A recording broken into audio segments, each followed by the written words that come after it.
Gulliver's Travels by Jonathan Swift. Part IV. A Voyage to the Country of the Houyhnhnms. Chapter 9. A grand debate at the General Assembly of the Houyhnhnms, and how it was determined. The learning of the Houyhnhnms, their buildings, their manner of burials, the defectiveness of their language. One of these grand assemblies was held in my time, about 3 months before my departure, whither my master went as the representative of our district. In this council was resumed their old debate, and indeed the only debate that ever happened in their country, whereof my master, after his return, gave me a very particular account. The question to be debated was, whether the Yahoos should be exterminated from the face of the earth. One of the members for the affirmative offered several arguments of great strength and weight, alleging, that as the Yahoos were the most filthy, noisome, and deformed animals which nature ever produced, so they were the most restive and indocible, mischievous, and malicious. They would privately suck the teats of the Houyhnhnms' cows, kill and devour their cats, trample down their oats and grass, if they were not continually watched, and commit 1,000 other extravagances. He took notice of a general tradition, that Yahoos had not always been in their country, but that many ages ago 2 of these brutes appeared together upon a mountain, whether produced by the heat of the sun upon corrupted mud and slime, or from the ooze and froth of the sea, was never known. That these Yahoos engendered, and their brood, in a short time, grew so numerous as to overrun and infest the whole nation.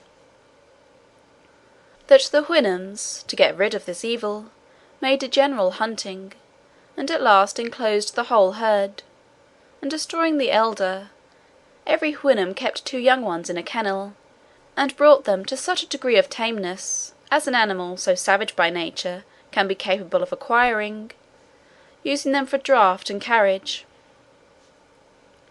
That there seemed to be much truth in this tradition, and that those creatures could not be Houyhnhnms, or aborigines of the land, because of the violent hatred the Houyhnhnms, as well as all other animals, bore them, which, although their evil disposition sufficiently deserved, could never have arrived at so high a degree if they had been aborigines, or else they would have long since been rooted out. That the inhabitants, taking a fancy to use the service of the Yahoos, had, very imprudently, neglected to cultivate the breed of asses, which are a comely animal, easily kept, more tame and orderly, without any offensive smell, strong enough for labour, although they yield to the other in agility of body. And if their braying be no agreeable sound, it is far preferable to the horrible howlings of the Yahoos. Several others declared their sentiments to the same purpose, when my master proposed an expedient to the assembly, whereof he had borrowed the hint from me. He approved of the tradition mentioned by the honourable member who spoke before, and affirmed, that the 2 Yahoos said to be seen first among them, had been driven thither over the sea; that coming to land, and being forsaken by their companions, they retired to the mountains, and, degenerating by degrees, became in process of time much more savage than those of their own species in the country whence these 2 originals came. The reason of this assertion was, that he had now in his possession a certain wonderful Yahoo, meaning myself, which most of them had heard of, and many of them had seen. He then related to them how he first found me, that my body was all covered with an artificial composure of the skins and hairs of other animals, that I spoke in a language of my own, and had thoroughly learned theirs, that I had related to him the accidents which brought me thither, that when he saw me without my covering, I was an exact Yahoo in every part, only of a whiter colour, less hairy, and with shorter claws. He added, how I had endeavoured to persuade him, that in my own and other countries, the Yahoos acted as the governing rational animal, and held the Houyhnhnms in servitude; that he observed in me all the qualities of a Yahoo, only a little more civilized by some tincture of reason, which, however, was in a degree as far inferior to the Houyhnhnm race as the Yahoos of their country were to me. That, among other things, I mentioned a custom we had of castrating Houyhnhnms when they were young, in order to render them tame; that the operation was easy and safe; that it was no shame to learn wisdom from brutes, as industry is taught by the ant, and building by the swallow; for so I translate the word lahana, although it be a much larger fowl; that this invention might be practised upon the younger Yahoos here, which, besides rendering them tractable and fitter for use, would in an age put an end to the whole species, without destroying life; that in the meantime the Houyhnhnms should be exhorted to cultivate the breed of asses, which, as they are in all respects more valuable brutes, so they have this advantage, to be fit for service at 5 years old, which the others are not till 12. This was all my master thought fit to tell me, at that time, of what passed in the grand council; but he was pleased to conceal one particular, which related personally to myself, whereof I soon felt the unhappy effect, as the reader will know in its proper place, and whence I date all the succeeding misfortunes of my life. The Houyhnhnms have no letters, and consequently their knowledge is all traditional; but there happening few events of any moment among a people so well united, naturally disposed to every virtue, wholly governed by reason, and cut off from all commerce with other nations, the historical part is easily preserved, without burdening their memories. I have already observed that they are subject to no diseases, and therefore can have no need of physicians. However, they have excellent medicines, composed of herbs, to cure accidental bruises and cuts in the pastern or frog of the foot, by sharp stones, as well as other maims and hurts in the several parts of the body. They calculate the year by the revolution of the sun and moon, but use no subdivisions into weeks. They are well enough acquainted with the motions of those two luminaries, and understand the nature of eclipses, and this is the utmost progress of their astronomy. In poetry they must be allowed to excel all other mortals, and the minuteness as well as exactness of their descriptions are indeed inimitable. Their verses abound very much in both of these, and usually containing the some exalted notions of friendship and benevolence, or the praises of those who were victors in races and other bodily exercises. Their buildings, although very rude and simple, are not inconvenient, but well contrived to defend them from all injuries of cold and heat. They have a kind of tree, which at 40 years old loosens in the root, and falls with the first storm. It grows very straight, and being pointed like stakes with a sharp stone, for the Houyhnhnms know not the use of iron, they stick them erect in the ground, about 10 inches asunder, and then weave in oat straw, or sometimes wattles, between them.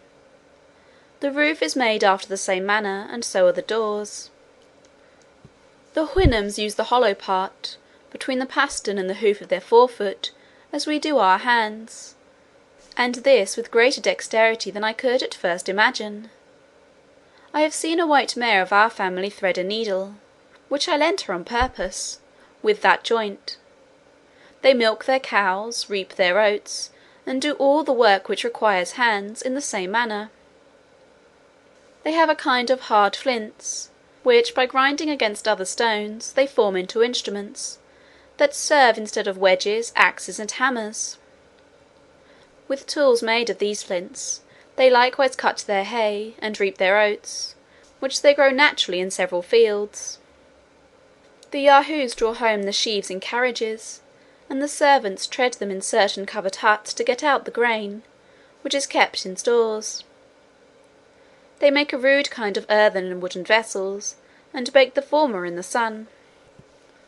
If they can avoid casualties, they die only of old age, and are buried in the obscurest places that can be found, their friends and relations expressing neither joy nor grief at their departure; nor does the dying person discover the least regret that he is leaving the world, any more than if he were returning home from a visit to one of his neighbours.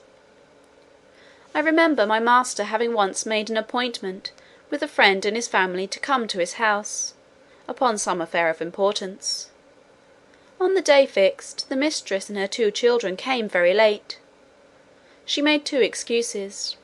First, for her husband, who, as she said, happened that very morning to Houyhnhnms. The word is strongly expressive in their language, but not easily rendered into English. It signifies, to retire to his first mother.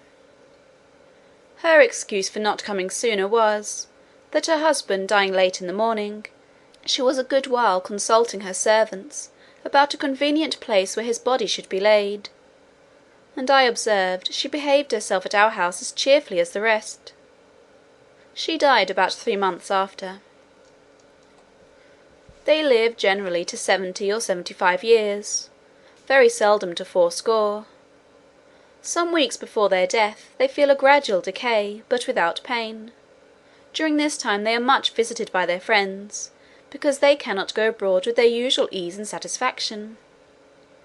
However, about 10 days before their death, which they seldom fail in computing, they return the visits that have been made them by those who are nearest in the neighbourhood, being carried in a convenient sledge drawn by Yahoos, which vehicle they use, not only upon this occasion, but when they grow old, upon long journeys, or when they are lamed by any accident.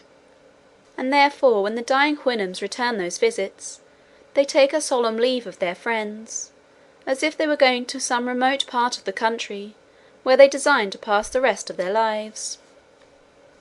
I know not whether it may be worth observing, that the Houyhnhnms have no word in their language to express anything that is evil, except what they borrow from the deformities or ill qualities of the Yahoos. Thus they denote the folly of a servant, an omission of a child, a stone that cuts their feet, a countenance of foul or unseasonable weather, and the like, by adding to each the epithet of Yahoo. For instance, Yahoo, Wanalhom Yahoo, Yinyalhom Dewalma Yahoo, and an ill-contrived house, Yinholm Hunro Holna Yahoo. I could with great pleasure enlarge further upon the manners and virtues of this excellent people, but intending in a short time to publish a volume by itself, expressly upon that subject, I refer the reader thither, and in the mean time proceed to relate my own sad catastrophe. End of Part IV, Chapter 9.